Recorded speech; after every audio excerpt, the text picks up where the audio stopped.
बिस्मिल्लाहिर्रहमानिर्रहीम। अस्सलाम वालेकुम। ईद नसरातुल मुस्तक़ीम। ऐं ॾिठो हूंदो या मूंखे ॼाण आहे या मूंखे इहा बि ख़बर आहे त असां वटि हर माण्हू वटि हिकु मोबाइल फ़ोन हूंदो आहे, हिकु ॿ टे इवन अञा बि घणियूं मोबाइल फ़ोन्स हूंदियूं आहिनि। ऐं जेकर तव्हां कंहिं ख़ानदान में ॾिसंदव त ख़ानदान जा जेतिरा बि फ़र्द आहिनि उन्हनि वटि मोबाइल फ़ोन्स आहिनि ऐं उहे हमेशह यूज़ कंदा रहंदा आहिनि। उनजा फ़ाइदा बि आहिनि ऐं नुक़सान बि आहिनि, पर ॾिठो वञे त उनजा नुक़सानात घणा आहिनि। जेकॾहिं तव्हां को आम तौर ते पुछियो वञे त पंहिंजे ॿार खे तव्हां मोबाइल फ़ोन ॾियो या ॿिए हथ में टांडो ॾियो, त मां त ईअं चवंदुमि त मोबाइल फ़ोन खसे ऐं उनखे टांडो ॾियो त उहो अञा जेको आहे बहितरु थींदो। छो जेका मोबाइल फ़ोन हूंदी उहा उन ॿार जी जेका मेंटल ग्रोथ आहे उनखे बंदि करे छॾींदी।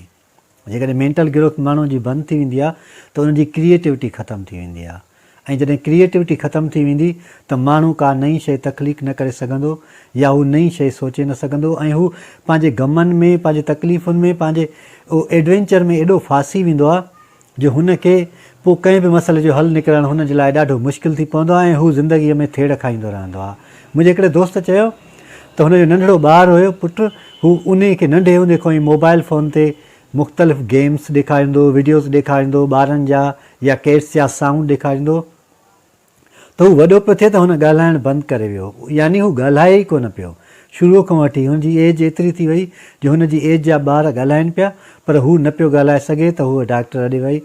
हू डॉक्टर ॾे वियो, हू पंहिंजी वाइफ सां गॾिजी, त हुनजे डॉक्टर चयो त हिन खे तव्हां मोबाइल फ़ोन ॾिनी आहे ऐं मोबाइल फ़ोन जो असरु हिन जे दिमाग़ ते एतिरो इम्पैक्ट पियो आहे जो हिन खे हाणे उहे शयूं कैच करण में ॾाढियूं ॾुखियूं आहिनि जेके असां आम तौर ते ॿारनि खे सेखारींदा आहियूं।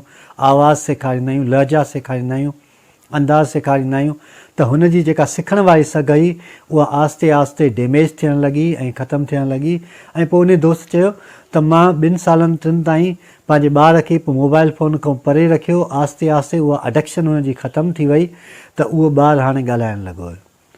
तव्हां मोबाइल फ़ोन में फ़ाइदा बि त आहिनि न। तव्हां ॾिठो आहे, तव्हां असां वटि जेके टीचर्स आहिनि जेके पढ़ाइनि था पिया, ॾाढो भलो था पढ़ाइनि, सुठो था पढ़ाइनि, पर इन खां वधीक त जेको आहे गूगल ते मौजूदु हूंदा आहिनि टीचर्स, जेके तव्हां हिकिड़ी रुगो क्लिक हणंदव, का बि टॉपिक हणो त उहा मोबाइल फ़ोन ते तव्हांजी क्लिक ते खुली वेंदी।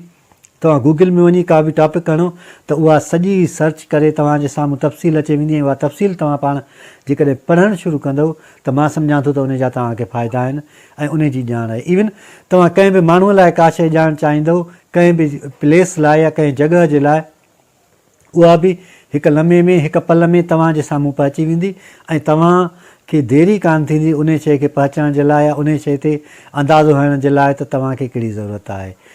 तव्हां जेतिरे क़दुरु थी सघे त मोबाइल फ़ोन जो इस्तेमालु घटायो, छो जो मोबाइल फ़ोन जे इस्तेमालु घटाइण सां छा थींदो आहे, माण्हू निंड में उथंदो आहे त पहिरियों मोबाइल फ़ोन ॾिसंदो आहे, मैसेजिस ॾिसंदो आहे ऐं उनजा इम्पैक्ट जेके सोशल मीडिया ते असां ॾिसूं था पिया उहे ॾाढा आहिनि। के बि मसइला थियनि था पिया सोशल मीडिया ते वायरल था थियनि पिया, या असां काउंट कंदा आहियूं पंहिंजा लाइक्स, कमेंट्स या जेके बि शयूं इन में अची थी वञनि इन में सोशल मीडिया में, उहे सॼियूं असांजी लाइफ ते इम्पैक्ट कंदियूं आहिनि। तंहिंजे करे लाइफ खे बैलेंस रखणु लाज़मी आहे ज़िंदगीअ में। जेकॾहिं अॻिते वधणो आहे त इन शइ खे ओतिरो वक़्तु ॾियो जेतिरो हुन लाइ ज़रूरी आहे, यानी कंहिंसां राब्तो करण जे लाइ, का ॻाल्हि ॿुधाइण जे लाइ, ऐं कंहिं शइ खे वधीक जेकॾहिं इंगाइबो या वधीक शइ खे वधीक डिटेल में वञिबो त उहा शइ अञा बि वधीक लाइफ लाइ प्रॉब्लम्स पैदा कंदी आहे।